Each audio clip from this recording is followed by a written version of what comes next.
If you're looking to travel between Japan and Australia, should you choose Jetstar? Now I need to get to my hometown of Melbourne in the south of Australia from here in Tokyo. What I've had to do is actually leave Tokyo itself, come out to Narita Airport, jump on a Jetstar flight from here. We're actually going to be changing at Cairns, and then I've got basically a Jetstar domestic flight from Cairns back to Melbourne. So what are the pros? What are the cons? Is it better to save the money and fly with Jetstar, or spend a little bit more and fly with someone else? That's what I want to find out today, after I've had these noodles. If you're flying Jetstar from Tokyo, all of their flights go from Narita Airport. And the easiest way, in my opinion, to get there from Tokyo itself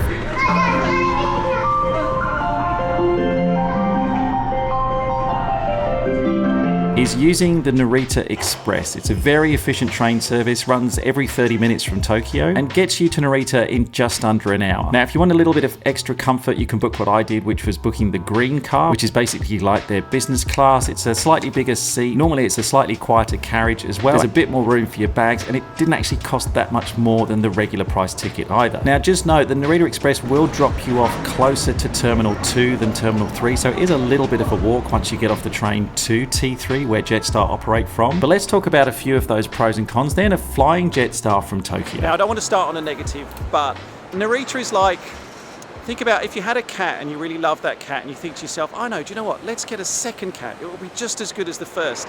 But then the second cat turns out to be an absolute disappointment. Actually, I'm being a bit harsh. Narita, it's very much a second airport. It's like Avalon in Melbourne compared to Tullamarine, right? It's very basic. There's not a lot here in terms of restaurants and shops, and to get here you basically have to either get a bus or a taxi, or do what I did earlier today and jump on the Narita Express from Tokyo Station. The second pro and con that I want to talk about, and again it's a negative one, there are some pros coming up, trust me, but the second thing is, don't make the mistake that I did and come to the airport too early, because unlike other international operators, Jetstar's pretty strict on when you can actually check in and drop your bags off. Okay, Jetstar, English. Yep, I've weighed my carry-on bags. Oh.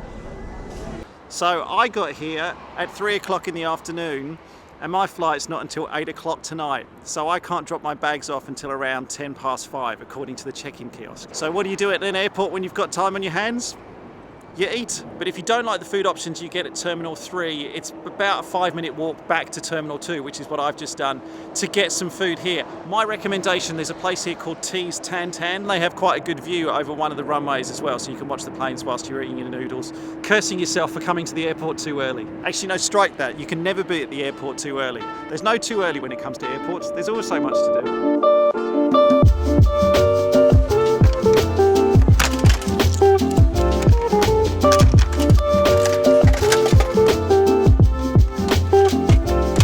So for my flight today, I actually decided to try Jetstar in business class, and that's not just so I had a more comfortable seat and a slightly more comfortable experience, but there were a couple of reasons why I booked business class, in particular with Jetstar. I'll come to that in a second though. But for a standard economy ticket, if you were going to fly from Japan back to Australia, these are kind of the prices that you'll be looking at.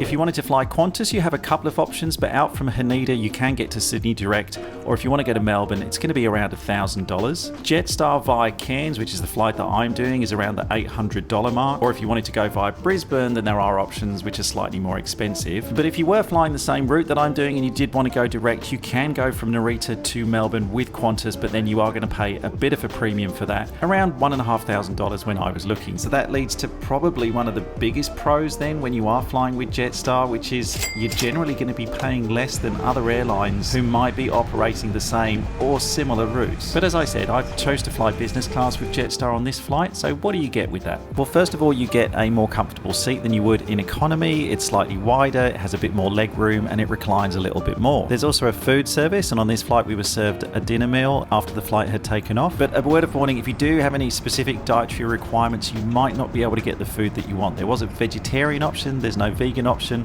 I couldn't see anything gluten-free, and I'm not sure about any religious type meals either. So if you do have specific dietaries and you are flying Jetstar, even if you're in business, I would recommend probably bringing your own food. There's also like a pseudo amenities kit, which Jetstar call a chill kit, which I've got to say was actually quite good. It came in this tote bag and it had some nice items in there which did make the flight a bit more comfortable, including a blow-up neck pillow, which I didn't actually use, so I cannot comment on, but I did see a few other people using it, and they seem to be sleeping very soundly with it as well. But because this is a night flight, most people did exactly what I was doing, which was have something to eat and then settle in for a bit of a sleep before waking up in Cairns the next morning. Welcome to Cairns, where the local time is coming on 4:25 a.m. in the morning. We would like to sincerely thank you for choosing to fly with Jetstar. Thank you and good morning. So left the international terminal, now walking across to, you have to walk to T2 here in Cairns, the domestic terminal, but everything seemed to go quite well. It's a bit of a delay with the bags, but I think that's just because it's a busy flight and Cairns is a pretty small airport, so it took a little while, about an hour from landing to getting my bag. But then customs was really efficient, and now, yeah, just walking to T2 to pick up what should be, I think, probably an A320 for about a 3.5 hour flight from Cairns back home to Melbourne. But once I've checked in for this domestic flight here in Cairns, I'm really hoping that I'm going to be able to show you one of the other pros if you're flying Jetstar. See, I'm not sure if there are any Qantas flights going out this time of the morning, because it is still early. It's still like 6 o'clock in the morning. But I'm hoping if they are, and if this place is open, what I really need is a... Oh, you just feel like a new person again, don't you, when you do that, when you come off a flight. So if you are flying on a JQ ticketed Jetstar flight, if you are a Qantas Club member and you've got access to the lounge as part of your membership, then you can access the Qantas Club. And I think that's a really positive thing for Jetstar. It's a real pro for Jetstar, because I'm basically now getting all the benefits of the Qantas lounge in between my two flights, but I'm only paying the price of a Jetstar flight. So whilst we're on the subject of pros with flying Jetstar, let's do another one, and it relates to being here in the Qantas lounge as well, because if you are a Qantas frequent flyer and you collect Qantas frequent flyer points, with Jetstar on certain fare types you can actually pay a little bit more and you can accrue Qantas frequent flyer points for that flight.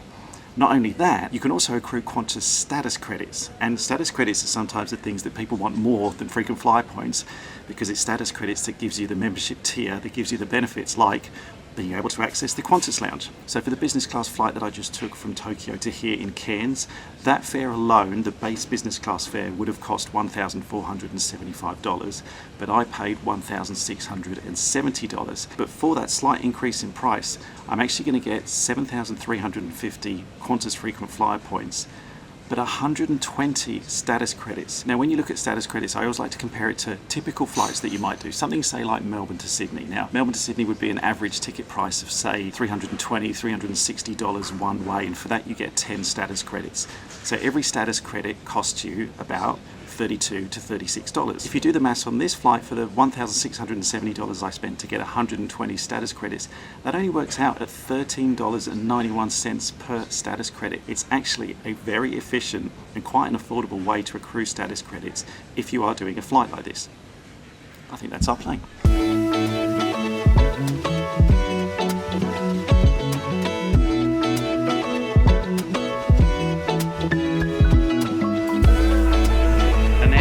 A320 from Melbourne, to Melbourne from Cairns. I'm a little bit tired, from Cairns to Melbourne. No.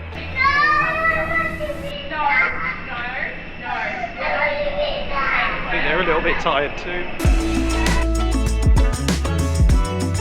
The fact that I did fly from Tokyo to Cairns on this flight with Jetstar actually leads me to another one of the pros of flying Jetstar, which is that they often fly to destinations that other airlines just simply don't. If you take Japan to Queensland, for example, well, Virgin Australia actually launched a route between Haneda and Cairns after the COVID pandemic, but it was just last year that they actually decided to axe that flight due to lower than expected passenger numbers. The fact that Jetstar still do operate a lot of these routes outside of the major cities here in Australia does make them a really appealing option for travellers who don't necessarily live in Brisbane or Sydney or Melbourne. The family next to me on the flight to Cairns, for example, lived in Townsville, and so for them it was actually really easy just to hop into Cairns and then bounce straight into Japan. So it is great that Jetstar do serve more of these destinations, options, which does allow more travellers to get out to cool places like Japan. Welcome to Melbourne. It's almost midday local time. Firstly, Jetstar would like to acknowledge the traditional custodians of the land. I got you a present. Ah, thank you. What is it? It's like a Kinder Surprise. Ah, it's like a little violet. Cute.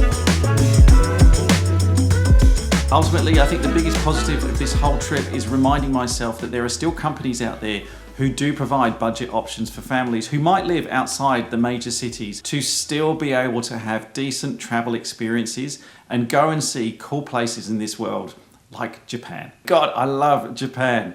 That was such a good trip.